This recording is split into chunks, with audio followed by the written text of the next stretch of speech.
vais refaire l'histoire de... Je vais nous mettre sur le dab.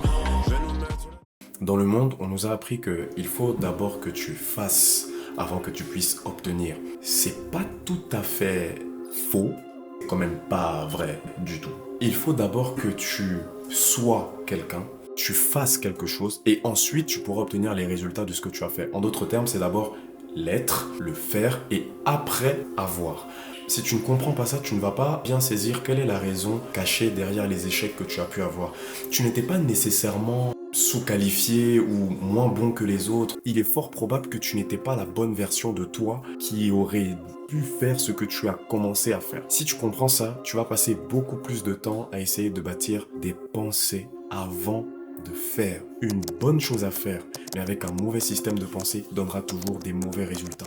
Tu ne pourras pas changer l'équation. Peu importe l'excellence avec laquelle tu exécutes les choses, peu importe la grandeur avec laquelle tu veux, peu importe ce que tu veux faire, si tu n'as pas les pensées qui sont alignées avec la qualité des actions que tu veux poser, tu ne pourras jamais avoir la qualité de résultat que tu espères. C'est ce que j'avais à te partager aujourd'hui et je le dis vraiment de bon cœur. Moi, c'est les principes que j'ai eu la grâce de comprendre, je vais pas dire assez vite, mais plutôt assez tard. On a l'occasion de racheter le temps et je crois au Dieu qui rachète le temps, donc whatever, avec Dieu, on va le faire. Je t'invite à t'abonner et c'est de tout mon cœur que ça a été un plaisir pour moi de te partager ça et on se dit à très très vite. Jeune roi.